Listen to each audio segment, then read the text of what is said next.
ایک گروہ نے کہا ہم تمہاری بات نہیں مانتے، یہ اللہ کی نافرمانی ہے، اللہ نے منع فرمایا تم یہ کام کر رہے ہو۔ وہ قوم الگ ہو گئی، درمیان میں دیوار بنا دی گئی کہ تم لوگ ادھر رہو۔ 12,000 لوگ ایک سائیڈ پہ ہو گئے، جن کو سیٹرڈے کو شکار کرنا تھا، کچھ لوگ ادھر ہو گئے کہ نہیں ہم یہ نافرمانی نہیں کریں گے۔ تھوڑے دن ہوئے تو ایک دن ایسا آیا کہ برابر دیوار کے برابر سے کوئی آواز نہیں آ رہی تھی۔ جب کسی نے چڑھ کر دیکھا تو حیران ہو گیا کہ وہ 12,000 کے 12,000 لوگ بندر بنا دیے گئے تھے، ان کے چہرے مسخ ہو گئے تھے۔ اور یہ بات قرآن میں موجود ہے۔ اللہ کریم پارہ نمبر 1 سورہ بقرہ آیت نمبر 65 میں ارشاد فرماتا ہے، رب کریم نے فرمایا وَلَقَدْ عَلِمْتُمُ الَّذِينَ اعْتَدَوْا مِنْكُمْ فِي السَّبْتِ فَقُلْنَا لَهُمْ كُونُوا قِرَدَةً خَاسِئِينَ۔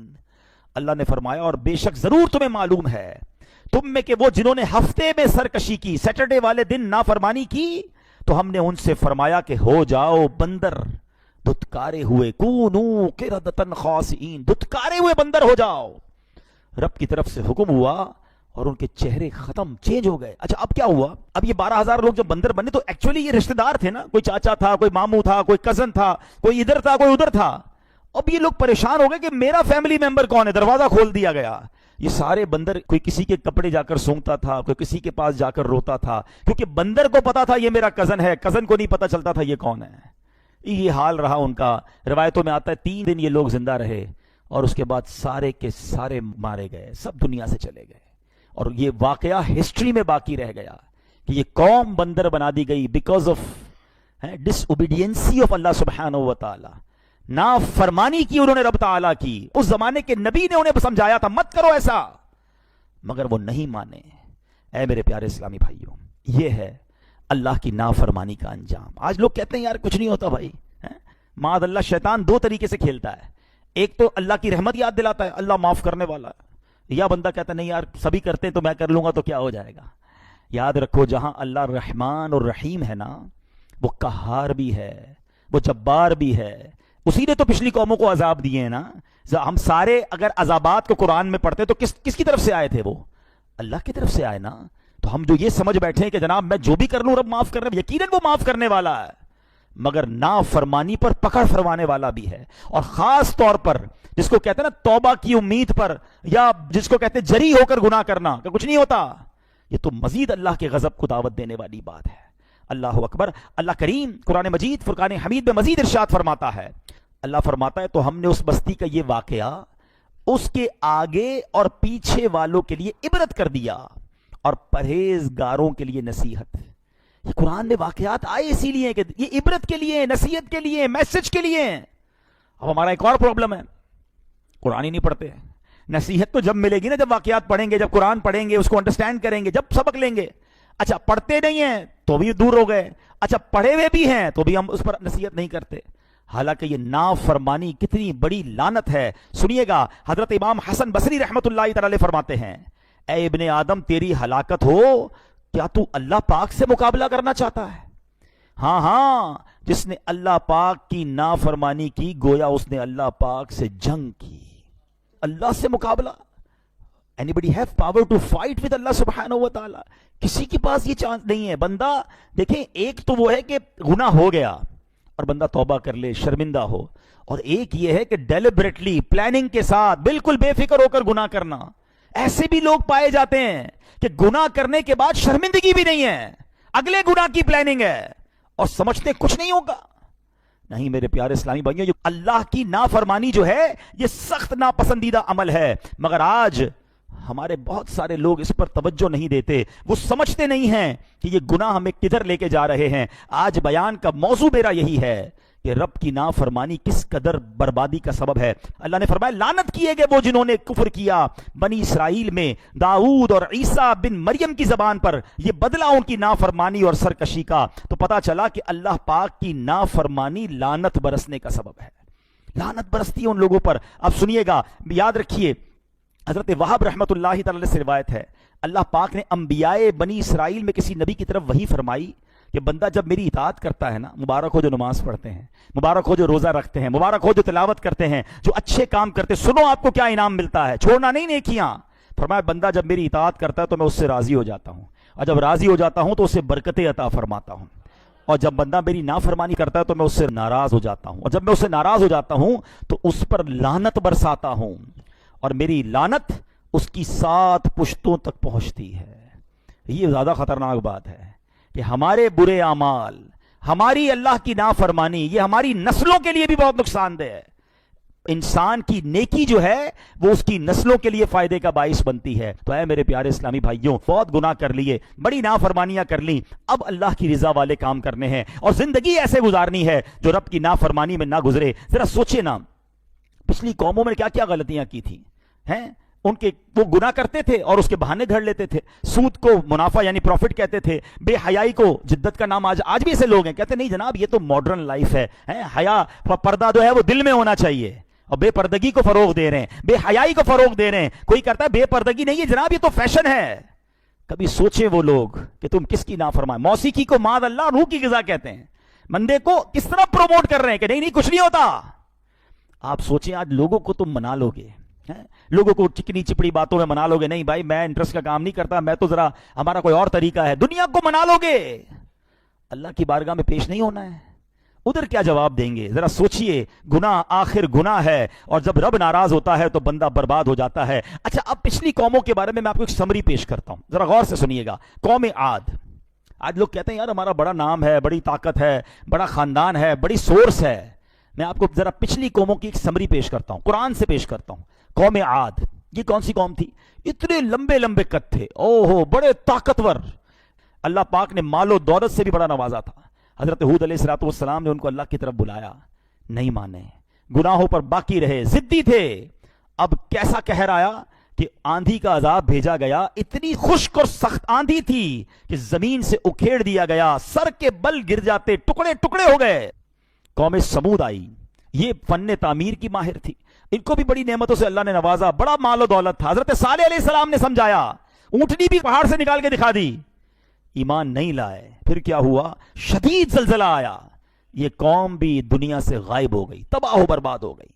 نمرود کیسا رعب تھا، کیسا دبدبا تھا، تخت و تاج اللہ نے عطا کیا ہے، اتنا بڑا اس کو سلطنت ملی، مگر خدائی کا دعویٰ کرنے لگ گیا، نافرمان ہو گیا۔ اس کا حال کیا ہوا کہ مچھر کے ذریعے اسے ہلاک و برباد کر دیا گیا۔ فرعون، اس کی طاقت کا اندازہ کو خدا کہتا تھا اپنے آپ کو، اتنے بڑے بڑے فوجی تھے، اتنا بڑا بڑا لشکر تھا۔ آج کون ہے جو فرعون کا نام لینے والا ہے؟ میں اور آپ کچھ بھی نہیں ہیں، ہماری کوئی اوقات نہیں ہے۔ بڑے بڑے کرنوفر والے لوگ آئے ہیں جنہوں نے مقابلہ کیا اللہ سے، بڑے بے باک تھے، اپنے گناہ پر ڈٹے رہے اور سمجھتے تھے کوئی ہمارا کچھ نہیں بگاڑ سکتا۔ ان کی داستان بھی باقی نہیں رہی ہے۔ تو ہمیں سوچنا ہے کہ اگر رب ہم میں سے کسی سے ناراض ہو گیا نا تو پھر دنیا کی کوئی طاقت بچا نہیں سکے گی، کوئی سورس، کوئی عہدہ، کوئی رابطہ، کوئی پیسہ، کوئی سپورٹ۔ یاد رکھنا، جس سے رب راضی اس سے سب راضی۔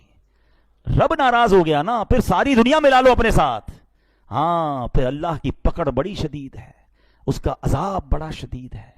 یاد رکھیے میرے پیارے اسلامی بھائیوں، آج جو ہے نا یہ ہم سمجھتے ہیں کہ یہ پہلے کے لوگوں کے ساتھ تو عذاب آتا تھا، ہم پر نہیں آتا۔ یہ مہربانی ہے نبی پاک علیہ السلام کی کہ ہم پر اجتماعی عذاب نہیں آتا، مگر ایک چیز ہو رہی ہے ہمارے ساتھ، وہ کیا ہے؟ جاؤ میں آپ کو بتاتا ہوں۔ اللہ اکبر۔ یاد رکھیے گا، علماء فرماتے ہیں کہ پہلے کے لوگوں کے عذاب میں جسم بدل دیے جاتے تھے، ان کے چہرے بدل جاتے تھے۔